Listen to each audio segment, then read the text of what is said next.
Oke, kita mulai kelas malam ini aja ya. Assalamualaikum warahmatullahi wabarakatuh. Selamat malam untuk teman-teman semua.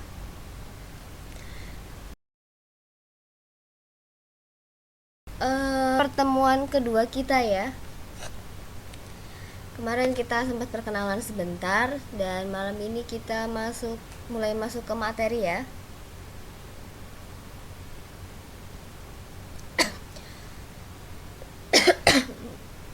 Nggak terlambat kok Mbak Rika, baru juga dimulai. Malam ini kita akan membahas mengenai berkomitmen terhadap Pancasila sebagai dasar negara. Sebelumnya saya minta maaf kalau suara saya agak kurang keras ya. Tapi kalau segini cukup lah ya volumenya.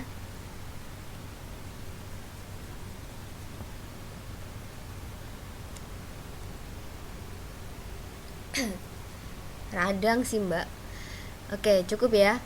Oke, di dalam berkomitmen terhadap Pancasila sebagai dasar negara, ini ada dua sebab yang akan kita bahas. Yang pertama itu adalah berkomitmen terhadap Pancasila sebagai dasar negara, dan yang kedua adalah semangat dan komitmen kebangsaan para pendiri negara dalam perumusan Pancasila. Oh ya, kalau seandainya nanti menurut teman-teman saya kecepatan, tolong bilang ya. Oke, kita belajar dulu mengenai sejarah dan komitmen pendiri negara dalam perumusan Pancasila. Yang pertama, pembentukan BPUPKI. Di bulan September tahun 1944, Perdana Menteri Jepang, Koiso namanya, dalam sidang parlemen mengatakan bahwa Jepang akan memberikan kemerdekaan kepada Indonesia. Tindak lanjut dari janji Jepang tersebut yaitu pada tanggal 1 Maret 1945, Jepang mengumumkan pembentukan Dokuritsu Zunbi Chosakai.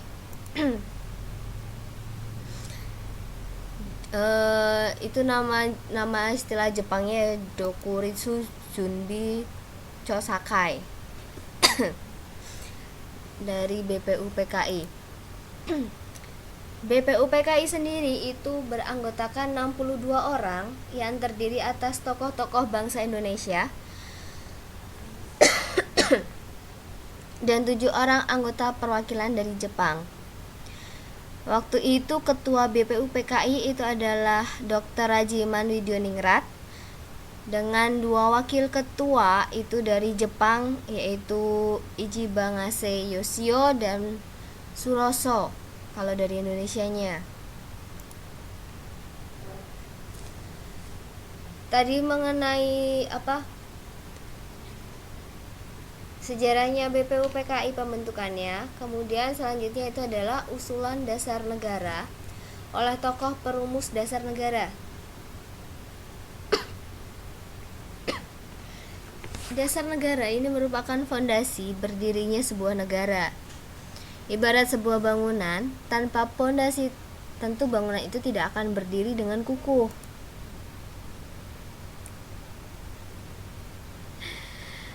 Nah, ini ya, Bapak Muhammad Yamin, beliau mengusulkan 5 asas dan dasar bagi negara Indonesia merdeka yang akan didirikan.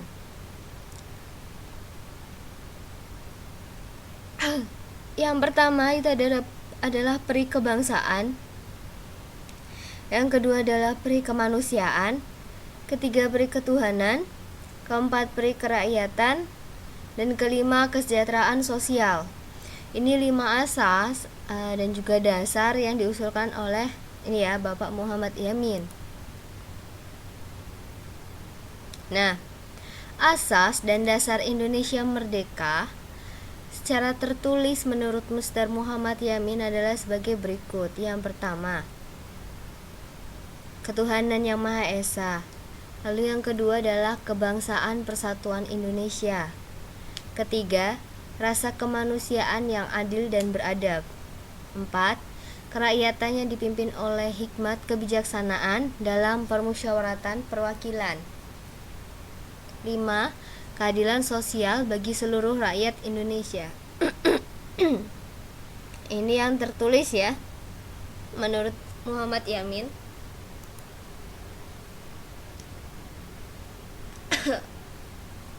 Oke Mbak Nis.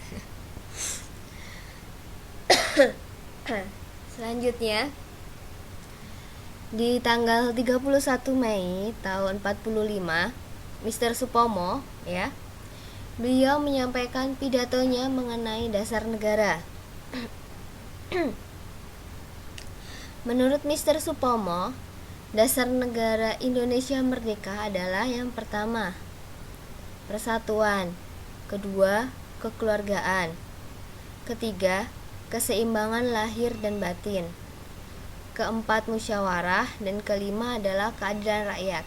Jadi yang tadi 5 asas dasar menurut Muhammad Yamin, kemudian yang ini menurut Mr. Supomo ya, hampir sama, mirip-mirip gitu ya. Kemudian Insinyur Soekarno berpidato pada tanggal 1 Juni tahun 45. Dasar negara Indonesia merdeka adalah sebagai berikut. 1. Kebangsaan Indonesia. 2. Internasionalisme atau perikemanusiaan. 3. Mufakat atau demokrasi. 4. Kesejahteraan sosial. 5. Ketuhanan yang berkebudayaan. Dengan berdasar pada peristiwa tersebut, maka pada tanggal 1 Juni ditetapkan sebagai hari lahirnya Pancasila.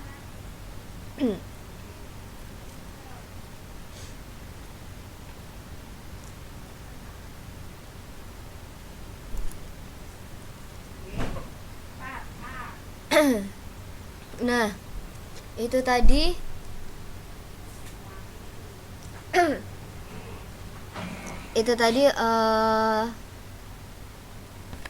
asas dasar negara Indonesia menurut beberapa tokoh ya. Tadi ada dari Muhammad Yamin, kemudian dari Mr. Supomo, dan terakhir Bapak RI 1 kita itu Bapak Soekarno ya.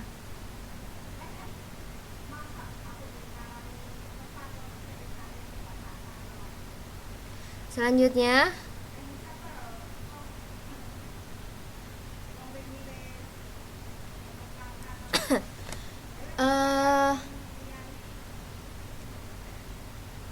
sebelum masuk ke sini, yang tadi mungkin slide-nya kesedikitan ya menurut teman-teman. Saya ngambil yang singkat-singkat aja sih. Sebelum masuk ke sini, ada yang mau ditanyakan terlebih dahulu nggak mengenai ini?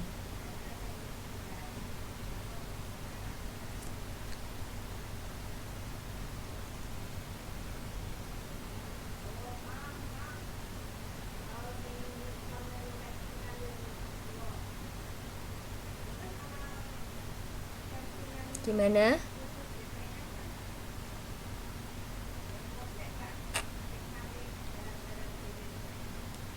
Kalau nggak ada mau ditanyakan, saya mau tanya nih. Kan tadi di slide awal itu ada ada mengenai pembentukan BPUPKI. Tadi di situ ada istilah nama Jepangnya BPUPKI kan ya, yaitu Dokuritsu Junbi Chosakai. Nah, kepanjangan dari BPUPKI sendiri itu apa ya?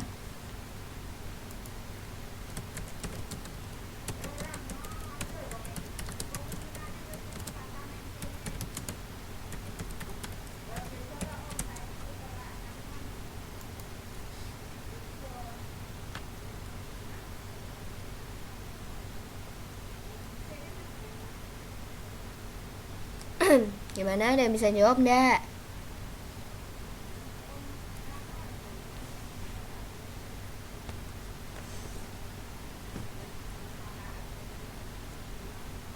Ini nggak ada suaranya karena suara saya yang kecil atau emang sinyalnya ya?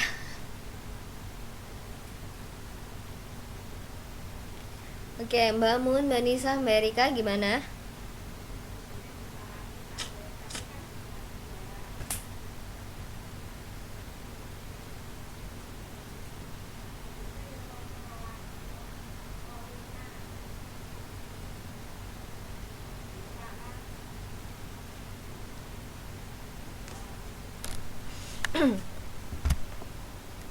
Belum sempat Oke, belum sempat baca ya. Jadi kita review sedikit aja nih. Tadi kan mengenai perumusan Pancasila sebagai dasar negara ya. Yang pertama kita bahas itu adalah pembentukan BPUPKI.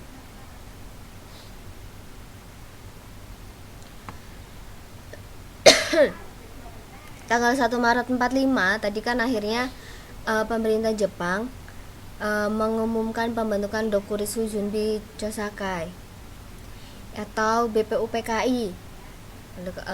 BPUPKI sendiri itu kepanjangannya adalah Badan Penyelidik Usaha Persiapan Kemerdekaan Indonesia. Nah, Mbak Nisa, oke. Bener ya Mbak Nisa ya?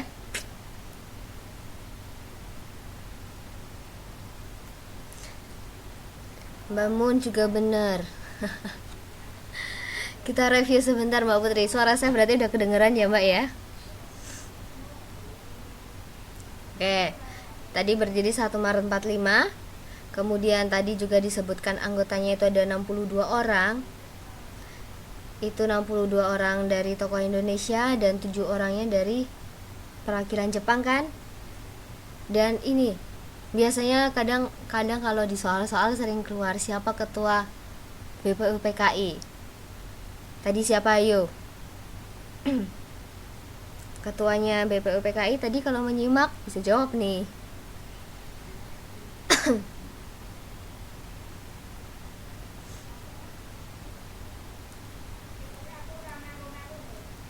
Ya, benar ya.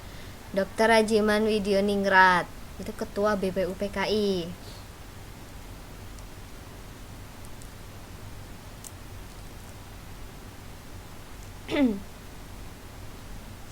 Nah, tadi setelah mengenai pembentukan BPUPKI, oke, benar juga ya Mbak Mun ya. Yang kedua yang kita bahas tadi adalah perumusan dasar negara oleh para pendiri negara kan?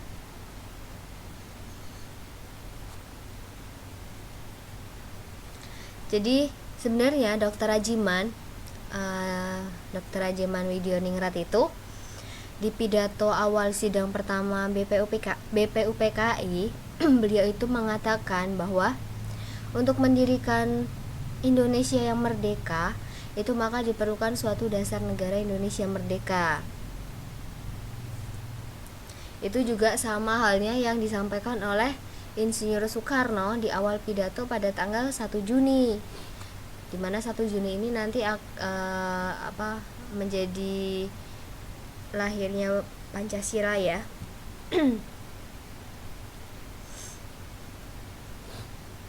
Dan dasar negara tadi itu adalah pondasi berdirinya dari sebuah negara.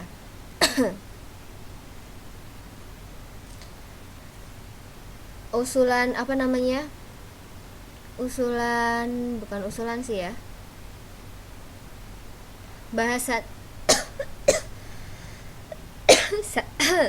Bahasan pertama mengenai dasar negara Indonesia itu pernah dirapatkan atau disidangkan secara resmi di sidang BPUPKI dari tanggal berapa ya? 29 Mei sampai 1 Juni. Nah, dari 29 Mei sampai 1 Juni itu BPUPKI mengadakan sidang secara resmi. Dan di situ mereka membahas mengenai dasar negara kita. Seperti itu ya. Terus setelah itu pada saat sidang itu muncullah usulan-usulan 5 asas dasar bagi negara dari Muhammad Yamin tadi yang sudah kita paparkan bersama. Terus sama tadi menurut Mr. Supomo Dan yang terakhir adalah menurut ini ya, Insinyur Soekarno.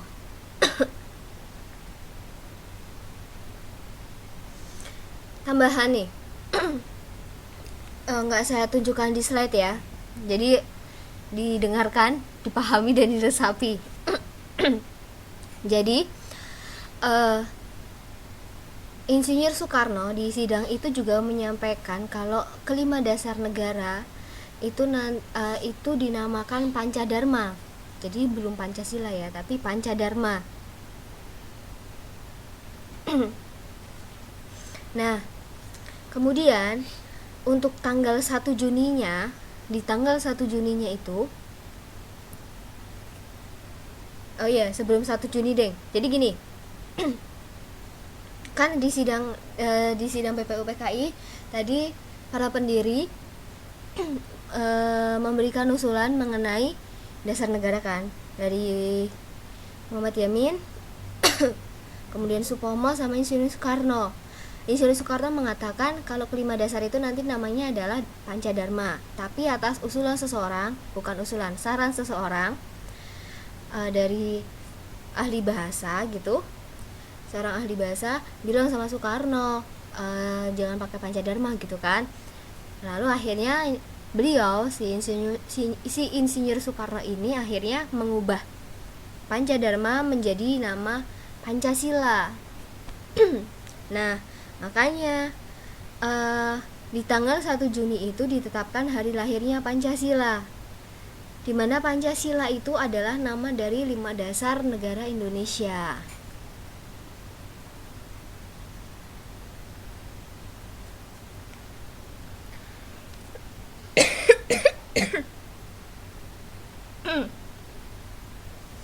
Oke, untuk sampai di sini ada yang mau ditanyakan dulu nggak?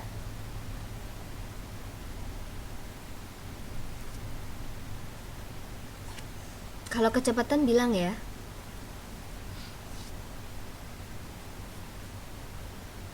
Di sini juga Soekarno dia membentuk panitia kecil namanya Panitia 9 karena anggotanya cuma 9 orang. Beliau berinisiatif untuk membentuk suatu panitia kecil yang beranggotakan 9 orang, dengan ketuanya itu adalah Pak Karno sendiri, lalu ada Bung Hatta, kemudian ada Muhammad Yamin, kemudian ada Maramis, dan sisanya gitu ya.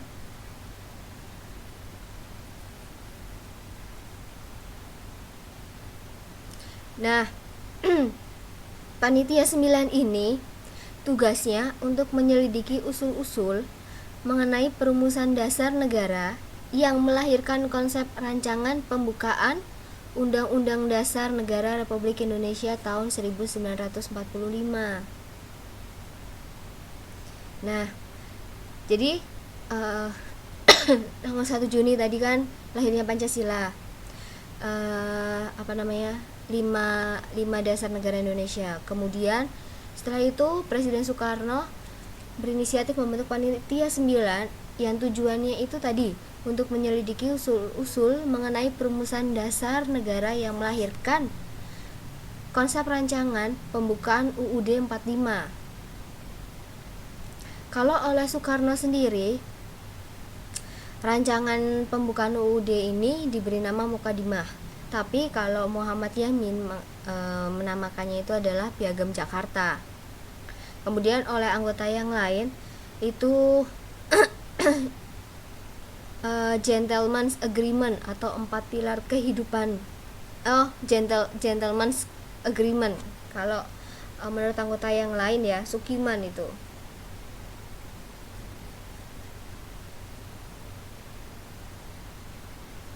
Kalau dulu sering ikut upacara SD, kalau di SD kan dulu kan upacara sering ya, Undang-Undang Dasar itu UUD, pembukaan UUD 45 itu pasti dibacakan ya kan. Nah itu nanti yang hasil rumusannya mereka gitu kan. Nanti akhirnya tadi ada beberapa pilihan nama dari rancangan pembukaan itu kan. Ada Mukadimah, Piagam Jakarta, ada Gentleman's Agreement. Nah, nantinya disepakati rumusan konsep dasar negara itu yang tercantum dalam mukadimah atau pembukaan hukum dasar. Jadi bunyi dari mukadimahnya itu sama seperti yang dibacakan waktu teman-teman ikut kalau dulu saya SD UUD pembukaan UUD 45 pasti dibacakan. Ada yang masih hafal pembukaan UUD 45?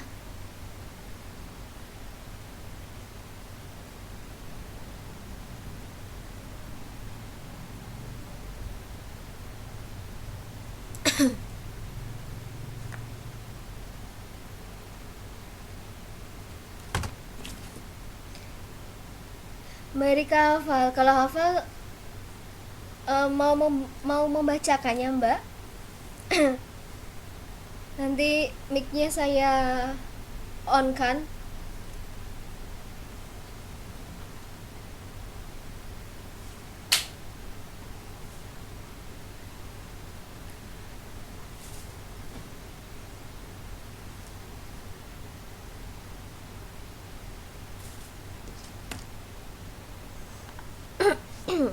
Gimana Mbak Rika?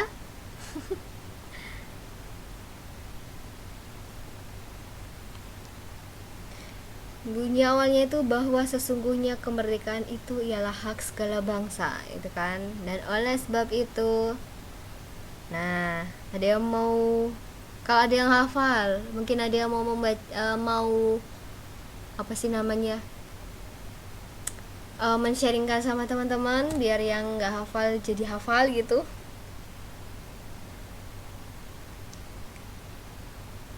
Nggak undang-undangnya ya Mbak, tapi pembukaannya aja ya.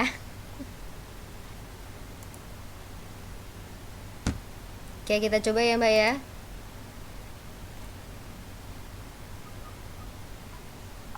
Halo? Halo. Oke, coba Mbak, silakan Mbak. Yang bahwa sesungguhnya kemerdekaan itu ialah hak segala bangsa dan oleh sebab itu maka penjajahan di atas dunia harus dihapuskan karena tidak sesuai. Soalnya lupa Miss. Karena tidak sesuai dengan pri kemanusiaan. Tidak sesuai dan perkeadilan. Kalau nggak salah. Ya. Belakangnya. Bener ya? Iya bener Mbak. Lanjutnya?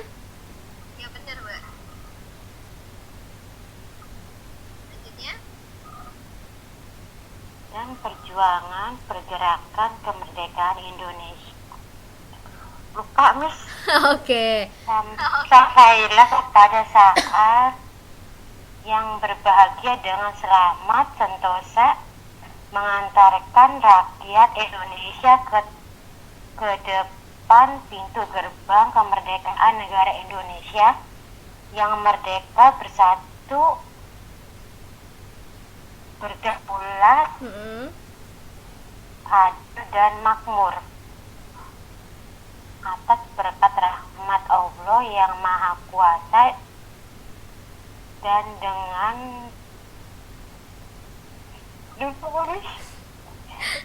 dengan didorongkan oleh keinginan luhur. Itu cuma segitu aja. Oke, ya sudah enggak apa-apa. Makasih ya Mbak Erika ya. Iya. Oke. Bisa hafal. Masih bisa hafal beberapa ya Mbak Erika, hebat. Mbak Nisa hafal Mbak?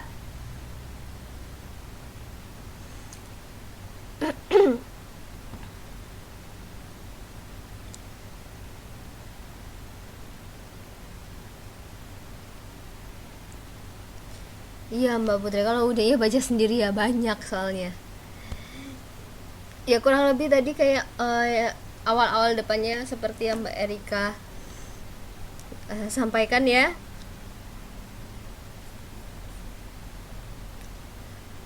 Kurang lebihnya seperti itu untuk isi pembukaannya ya. Dan dan di sini sampai sini nggak ada yang ditanyakan toh? Kalau nggak ada kita lanjut nih.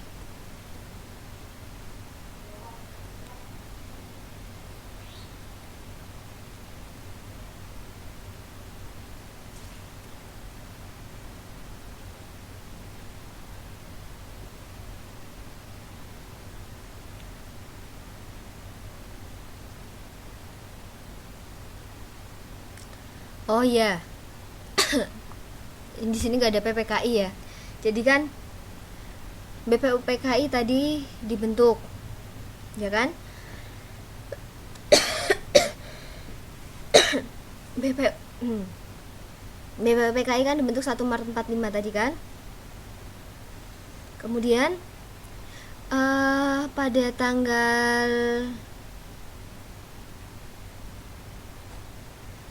7 Agustus pada tanggal 7 Agustus 45 BPUPKI itu dibubarkan. Gantinya dari BPUPKI itu dibentuk PPKI. PPKI itu Panitia Persiapan Kemerdekaan Indonesia. Jadi 1 Maret BPUPKI dibentuk, 7 Agustusnya dibubarkan. Kemudian berdirilah PPKI, Panitia Persiapan Kemerdekaan Indonesia, di mana PPKI itu ketuanya itu adalah Soekarno dan wakilnya tetap Muhammad Hatta.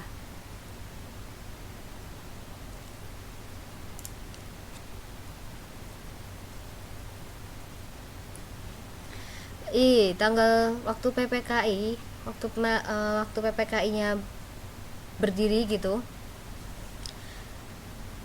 Pada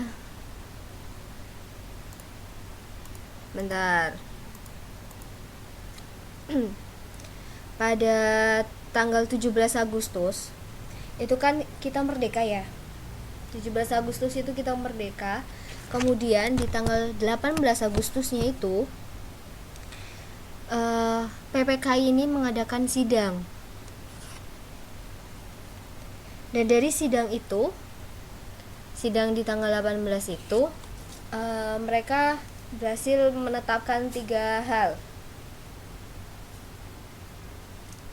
Yang pertama, mereka menetapkan UUD Negara Republik Indonesia tahun 1945. Kemudian memilih presiden dan wakil presiden, yaitu Insinyur Soekarno dan Muhammad Hatta. Dan yang ketiga itu adalah membentuk sebuah komite nasional untuk membantu presiden. Nah, ini perlu diingat ya. Kan tadi BPUPKI itu kan berdiri 1 Maret ya. 1 Maret 45 yang diketahui oleh Dr. Rajiman ya. Dr. Rajiman Widyoningrat. Kemudian 7 Agustus BPUPKI bubar, berdirilah PPKI. PPKI itu nanti ketuanya PPKI itu diketuai oleh Soekarno dan wakilnya adalah Hatta. Di mana PPKI ini nanti akan menghasilkan atau menetapkan 3 hal.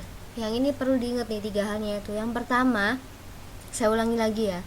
Menetapkan UUD Undang-Undang Dasar Negara RI tahun 1945. Lalu yang kedua, memilih presiden dan wakil presiden, yaitu Insinyur Soekarno dan Muhammad Hatta. Yang ketiga, membuat sebuah komite nasional untuk membantu presiden.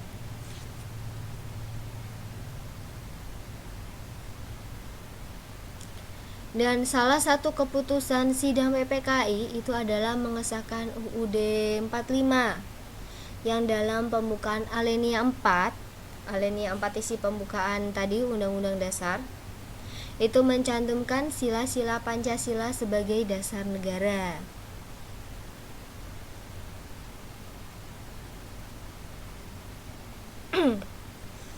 Itu tadi sekilas tentang PPKI. PPKI ya, nggak saya ikutkan di slide dan nggak ada di slide. Kalau nggak ada yang mau ditanyakan, kita lanjut ke ini ya, semangat dan komitmen kebangsaan para pendiri negara dalam perumusan Pancasila. Nilai semangat para pendiri negara. Semangat sendiri itu mengandung arti tekad dan dorongan hati yang kuat untuk menggapai keinginan atau hasrat tertentu. Para pendiri negara merupakan contoh yang baik dari orang-orang yang memiliki semangat yang kuat dalam membuat perubahan. Keberhasilan bangsa Indonesia memproklamasikan kemerdekaannya merupakan salah satu bukti cinta para pahlawan terhadap bangsa dan negara. Bukti cinta yang dilandasi semangat kebangsaan diwujudkan dengan pengorbanan jiwa dan raga. Segenap pengorbanan rakyat tersebut bertujuan untuk merebut dan mempertahankan kemerdekaan dari penjajah. Semangat kebangsaan disebut juga nasionalisme dan patriotisme.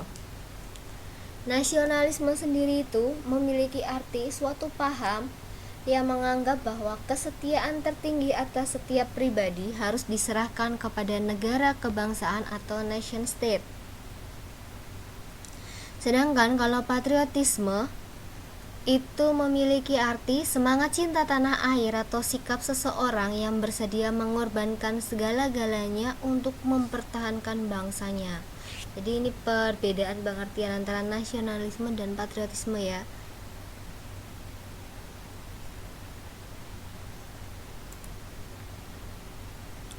Jiwa patriotisme telah tampak dalam sejarah perjuangan bangsa Indonesia.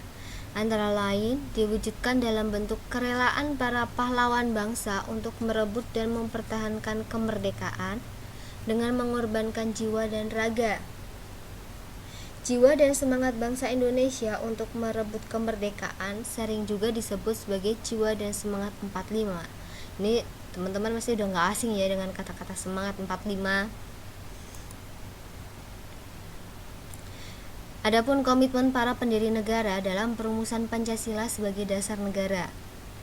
Komitmen itu adalah sikap dan perilaku yang ditandai oleh rasa memiliki, memberikan perhatian, serta melakukan usaha untuk mewujudkan harapan dan cita-cita dengan sungguh-sungguh.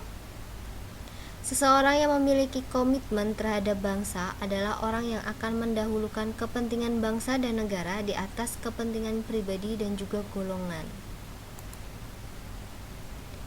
Para pendiri negara dalam perumusan Pancasila memiliki komitmen sebagai berikut. Mereka memiliki semangat persatuan dan nasionalisme.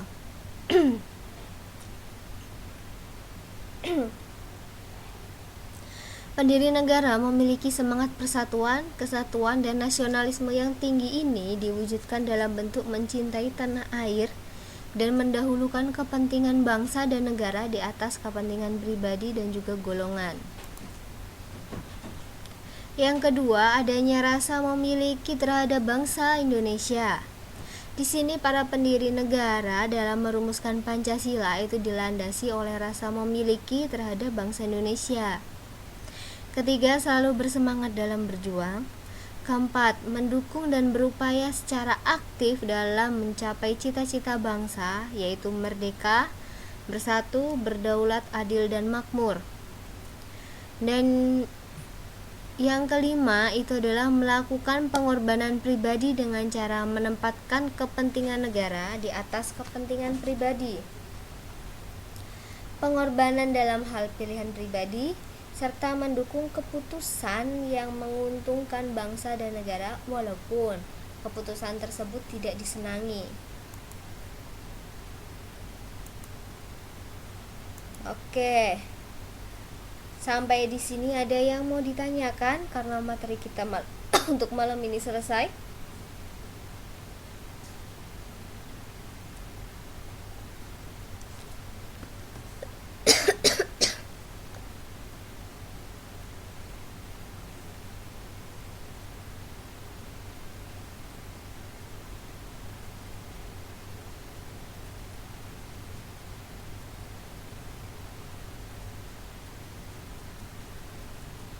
Gimana untuk teman-teman? Ada yang mau ditanyakan nggak? Dari bahasan mengenai komitmen terhadap Pancasila sebagai dasar negara.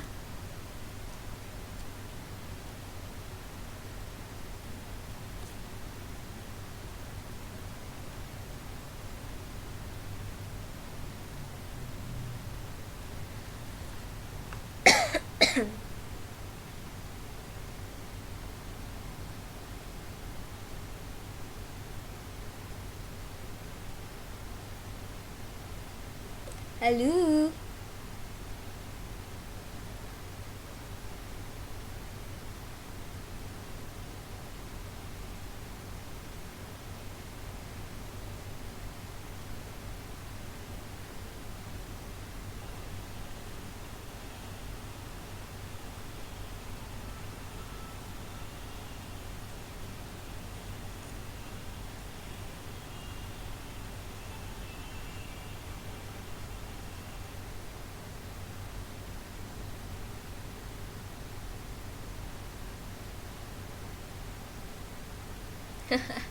Alah, halo juga.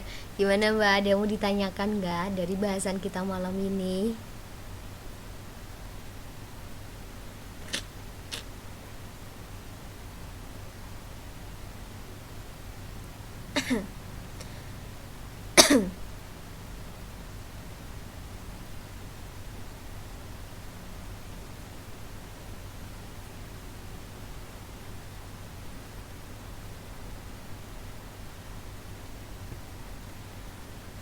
Oke, nggak ada yang mau ditanyakan. Kalau nggak ada yang mau ditanyakan, kita akhiri kelas malam ini aja, gimana?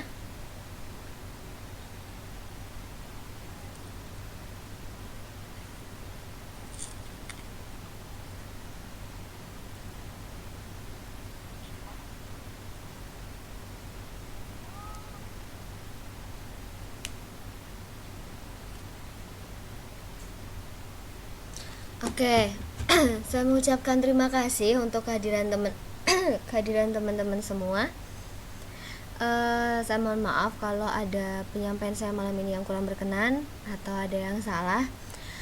Selamat malam, selamat beristirahat untuk teman-teman semua. Wassalamualaikum warahmatullahi wabarakatuh.